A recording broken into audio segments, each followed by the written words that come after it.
Ay mga kaibigan, narito ang inyong lingkod, Father Bobby, isang paring Karmelita. Purihin natin si Jesus, Maria at Jose. Kumusta naman kayong lahat dyan? At dinadalangin ko palagi na nasa mabuting kalagayan lang tayo, saan man kayo naroroon, ano man ang ating ginagawa. Napakabuti ng Panginoon at tayo mismo ay makapagpatotoo na ang kanyang kabutihan ay talagang kumikilos sa ating buhay araw-araw. Maraming salamat sa inyong patuloy na pakikiisa, pakikinig, at sa inyong patuloy din na pagbabahagi ng vlog na ito sa inyong mga kaibigan, sa inyong mga kakilala. Ang aking dalangin palagi na sana maging mabunga ang ating mga pagninilay araw-araw. At huwag nating kalimutan na magsikap na gumawa ng kabutihan. Sa araw na ito, araw ng Biyernes, ika-19 na araw sa buwan ng Enero. Sa ating pagninilay, ibabahagi sa atin ngayon ang Ebanghelyo ni San Marcos, Kapitulo 3, versikulo 13 hanggang 19. Alam natin ang katotohanan na si Jesus ay patuloy na nakikibabad sa mga tao.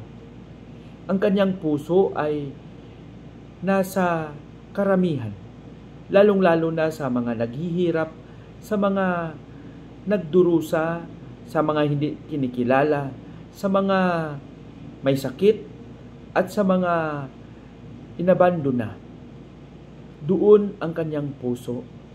Naawa siya, punong-puno siya ng awa sa mga taong hindi pinapansin at hindi pinapahalagahan sa komunidad.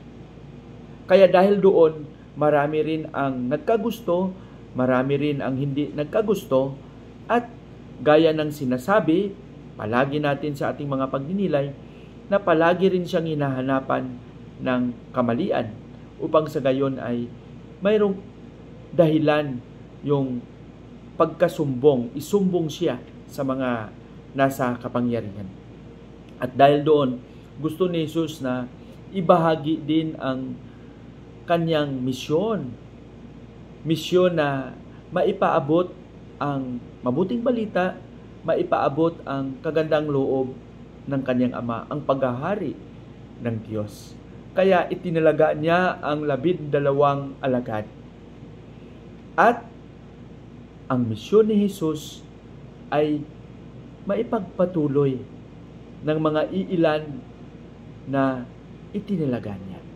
Kaya para sa akin mga kapatid, mas magandang pagnilaya din natin ng mabuti bilang binyagan, bilang tagasunod ni Kristo, na kailangang gumawa tayo ng paraan na sa ating makakaya ay maipaabot din natin ang paghahari ng Ama, maipaabot din natin ang kabutihan ng Diyos sa bawat isa.